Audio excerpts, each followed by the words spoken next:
Okay, so we are the Embedded Engineering Company, or Team 23, at the University of Cincinnati.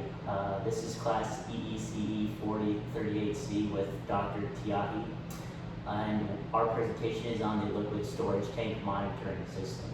Our team members include myself, Cole Tretchell, I'm an EE. Me, Ken Truby, I'm computer engineering. And me, Jake Parker, I'm electrical.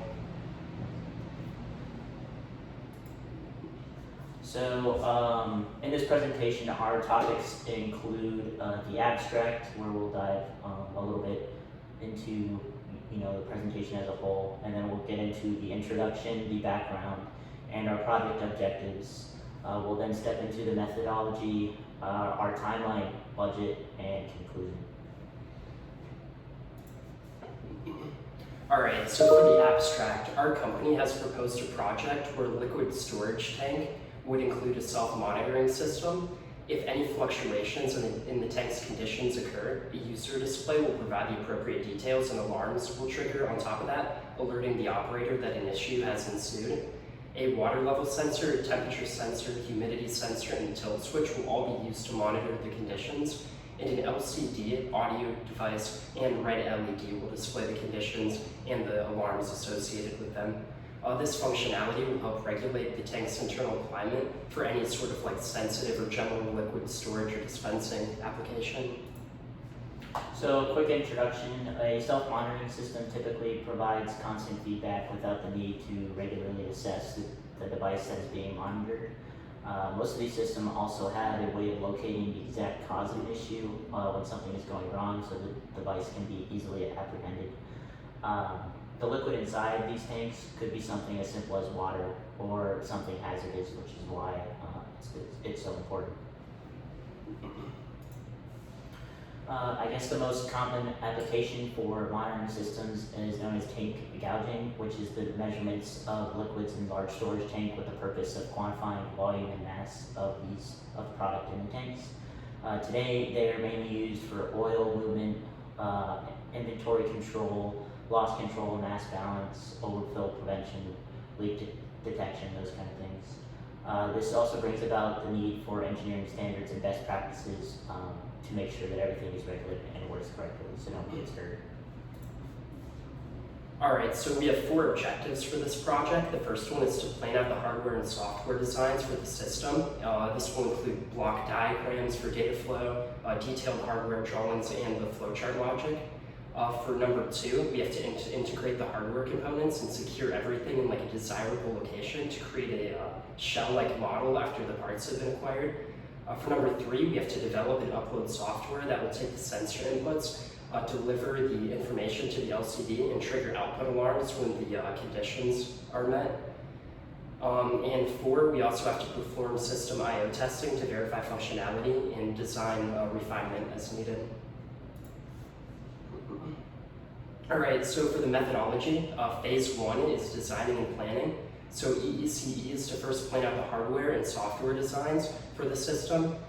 Number 2, we have to plan on using parts from the Legu 37-in-1 sensor module kit. And once these parts have been acquired, they will all individually be hand tested to verify their functionality.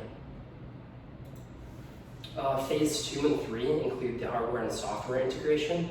So this shows our block diagram for data flow. There's a reset switch providing a digital input, water level sensor, analog input. The temperature sensor is also analog input, humidity sensor is analog, tilt switch is digital. And then the outputs include an LCD audio device and red LED. This shows the overall hardware schematic.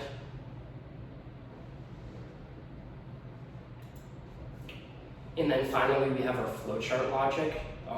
So once the device is turned on, it will read the humidity sensor, the temperature sensor, the tilt sensor, and water level sensor, and then it will write all of this information to the LCD.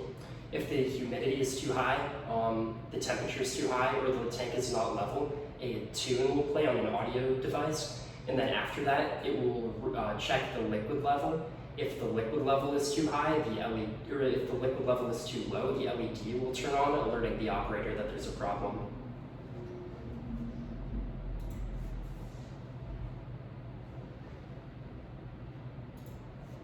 And then finally, for phase 4, we have testing and troubleshooting. We will verify that the software compiles without any errors and thoroughly scan through the code to diagnose any issues. We will then conduct an I/O check to see if the system behaves according to the flowchart logic. And then finally, we will optimize the cycle time of the system. Here's our timeline for our project. Research, we start off with research, which will only take a few days. This project beginning on October 23rd and then ending on around December 10th.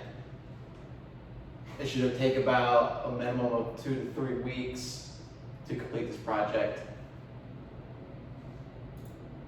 Budget, so part 1 will be used to attach the sensors and actuators to the model. Here we laid out all the parts with an associated part number where we go through each and how much each unit will cost. Our biggest cost for the budget will be the sensor kit, which we got through Amazon for about $27. Our total budget coming around $48.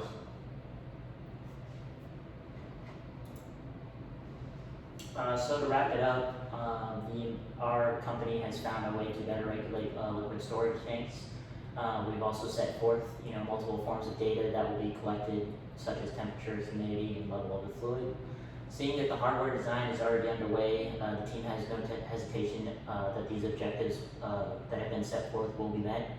Following this, the team will then put forth, flowchart logic, which we've already done, and then for the software, which will be tested upon completion in December of 2021.